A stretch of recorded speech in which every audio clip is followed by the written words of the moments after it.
This video is a presentation of the Tennessee chapter of the American Academy of Pediatrics. Funding is provided by the Tennessee Department of Education, specifically the Tennessee Early Intervention System (TEIS), and the Tennessee Department of Health.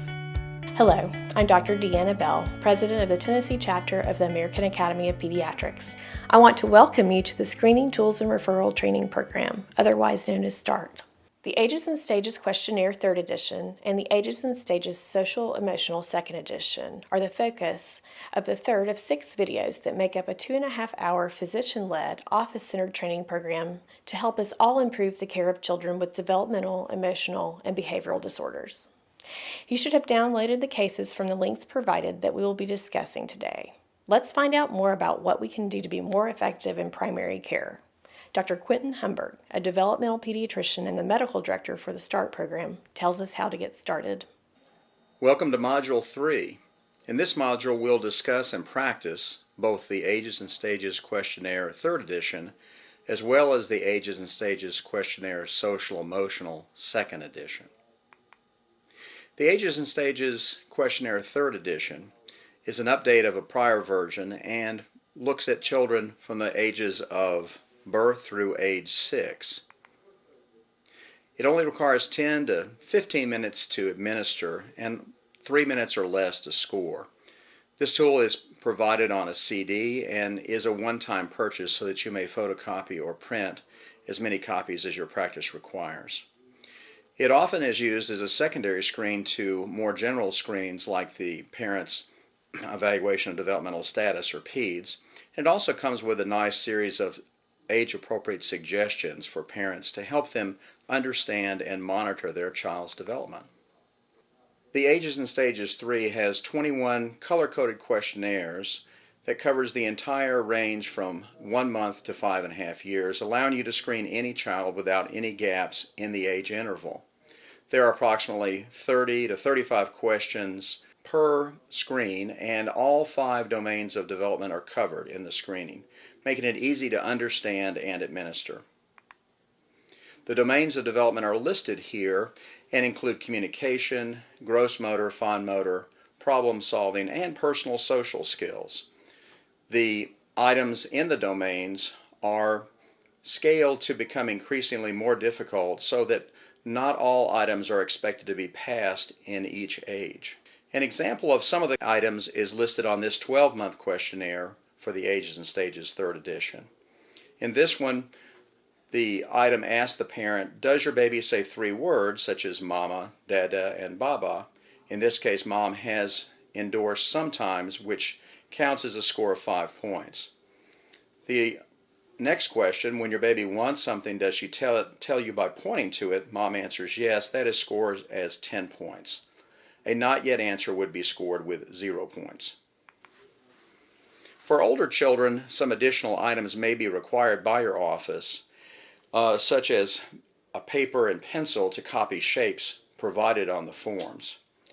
The CD provides a list of suggested items that the office and nurses can keep and provide to the parents if they did not bring sufficient items to help them complete the older questionnaires. Scoring is the same for all age questionnaires, yes being 10 points, sometimes being 5 points, not yet 0 points. The scoring totals are then transferred to the single-page score form, which is the only piece of paper that needs to be entered into the medical record. The scoring form shown here indicates 3 areas, white, gray, and black, indicating the different levels of delay indicated in each domain. White would be within a 1 standard deviation interval, gray more than 1 standard deviation from the normal ranges, and black more than 2 standard deviation. Any score that's in the black area requires further evaluation or assessment by the provider. On this slide we show again how the Ages and Stages scoring and validation was completed, showing that most children will fall in the white range and only about 13% will fall in the concern range. Less than 3% will fall into the black range or 2 standard deviations. Following screening, provider input is needed to determine if they are below or near the cutoffs. For not near the cutoff, children should continue to be monitored and rescreened at the next interval recommended in your practice. The below cutoff areas indicate scores in the black zone, and all of these children have a significant risk of subsequent developmental problems and therefore require more professional assessment. Those children in the gray zone may be monitored by the providers and practices, and as mentioned, the ASQ provides some suggestions to help parents monitor their development with appropriate rescreening. In some cases, those children that are near the cutoff may also require professional assessment. This should be left up to your judgment based upon your knowledge and surveillance of the child and the family. Let's do a quick case study of ages and stages 3 to make you more familiar with it. What is provided to you should be a completed 9-month questionnaire for patient Logan, and your job will be to score the screening tool and interpret the results. Please assign, as mentioned, a value of 10 for any yes responses, 5 to sometimes, and 0 to not yet. Each domain should be totaled, and that should be transferred to the single-page score form and bubbled in. Scores in the dark area will need to be investigated further. Scores in the gray area indicate a need to monitor the child or ask some additional questions. And as you score this, determine if any scores for Logan are in any of the shaded areas. You may pause the video now to complete scoring if required. Pay attention to the overall responses on the ASQ3.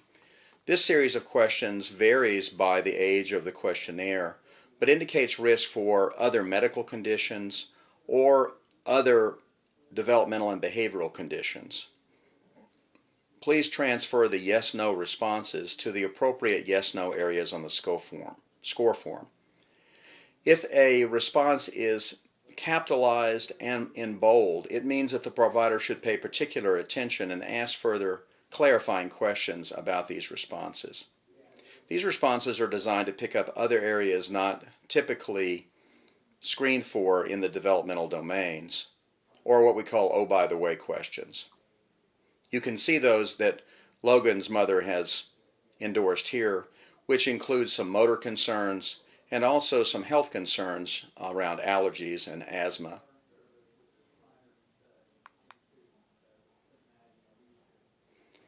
You'll notice on Logan's scores that are shown on the screen here that the communication domain was 40, gross motor 50, fine motor 55, problem solving 40, and personal social 30. This is a very common scenario that you'll run into in your practice where one domain may be in or very near to the caution area. And you should look at this domain first of all to determine that all the questions were answered. The most common reason for a low score on the ASQ3 is that a parent may skip a question and therefore that score would be automatically 0. So make sure all questions are answered as your first response. Your next response would be to look at the responses in the domain and determine where mom marked not yet, giving a 0 score, or sometimes giving a 5 score. In this case, Logan's mother had indicated a couple of personal social items and interactions, such as handing items back and forth, that you actually noticed during the examination. In these situations, it's pretty clear that you have an opportunity to educate the parent about appropriate development and appropriate monitoring of development. Logan's mother had been quite concerned because of a prior serious illness that he might have problems with choking and had not given him opportunities to handle items such as you were doing in the office by handing him a simple tongue blade. Logan passed the items that mom stated were not yes in front of you, and you got a chance to explain this to her and provide a little bit of anticipatory guidance about his need to explore using his mouth and the risk for choking. Additionally, you should go over the overall responses with mom, which again related to the same concerns that his prior illness might lead to a risk for asthma and also his growth. Now let's turn to another Ages and Stages 3 case study. Roger's a 24-month-old new to your practice where mom came in with some concerns that he was not saying enough words, he was having frequent temper tantrums, and he didn't seem to listen to her very well. On a simple screening PEDS, Roger indicated significant concerns, and you decided to provide them with an ASQ3 to get a little more detail about mom's concerns and Roger's development. Let's take the same amount of time and pause the video while you look over Roger's response form and transfer the scores to the score form. Again, remember the overall responses need to be transferred and pay attention to the comments. As you read over the responses on Roger's score form, you notice significant concerns in the communication, problem solving, and personal social areas. These areas all indicate significant risk at 24 months of a developmental concern and should not be ignored. At this visit, mom's primary concern related to his development, his language, and his social and communication skills. Additional screening for social communication using the MCHAT is also recommended. Roger will need to be referred for further definitive assessment.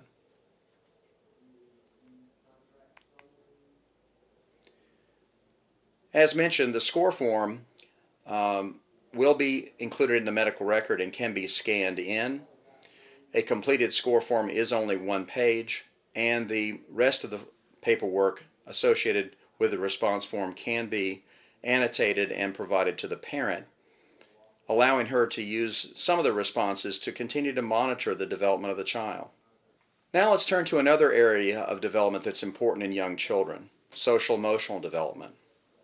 The Ages and Stages Questionnaire Social Emotional Second Edition was specifically developed to help assess this area, as standard developmental milestones did not always address this area completely. This form takes about the same amount of time as the ASQ3, but is very quick to score and only has one cutoff score to monitor.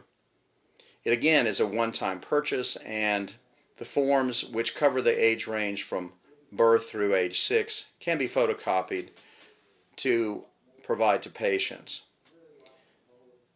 This tool has been investigated and validated and has an excellent sensitivity and specificity for a screening tool. Any child between the age of 1 and 72 months can be screened, and social emotional areas important to children's development to include self-regulation, interaction with others, and adaptive behaviors are included. In this screening tool, there are 9 age-appropriate questionnaires starting at 2 months of age. Note that social emotional competence is influenced by many factors in a child's development and typically occurs as a function of the child's daily social interactions. When a child is having behavioral concerns and the parent has brought these concerns to you as a provider, note that there are several issues in the family and in the environment that can influence this, as well as typical developmental or health concerns. Social competence is an array of behaviors screened for in this tool that looks about interactions in settings like daycare and with other caregivers, parents, and with grandparents. Emotional competence really is the ability to effectively regulate emotions and to accomplish goals. What we tell patients typically is a child is learning to basically do the 2 core skills of toddlers, which is to wait and to calm down. All areas of the ASQ SE2 that are influenced by social emotional development are well covered by this tool, and you can feel confident that this is a good screening tool to look at the behavioral function and development of a child. The tool has a reading level of about 5th grade, but also provides some pictorial clues to the parent or caregiver so that they can understand the meaning of the question better. It also allows them to grade their responses based upon whether or not the child is doing the behavior often or not at all. The scoring is similar to the ASQ, but there are cues on each of the items which indicate the recommended score.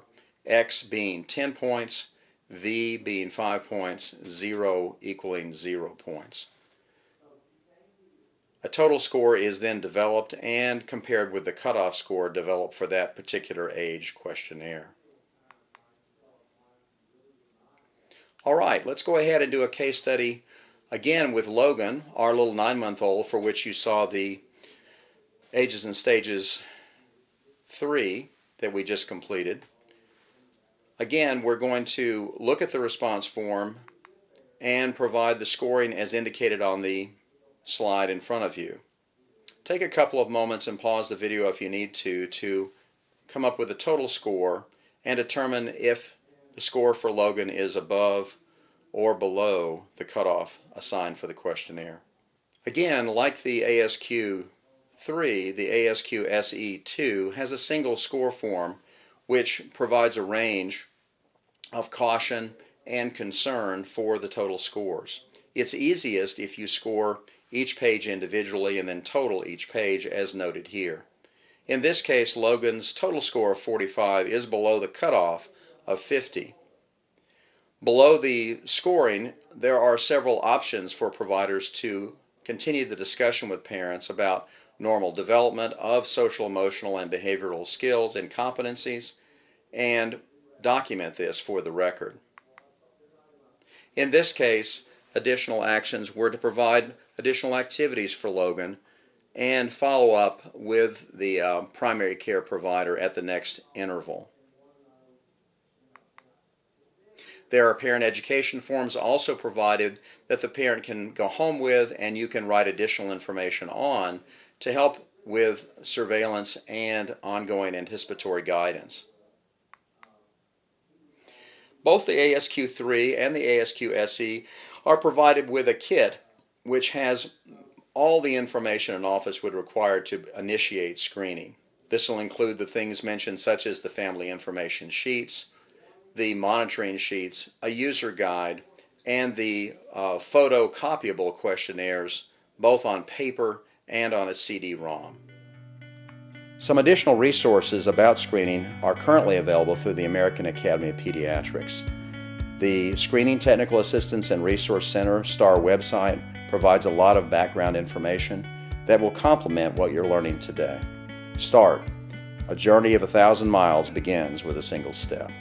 More information is available at our website, www.tnaap.org. This has been a very informative presentation for me, and I hope it has been for you as well. Thank you for joining us.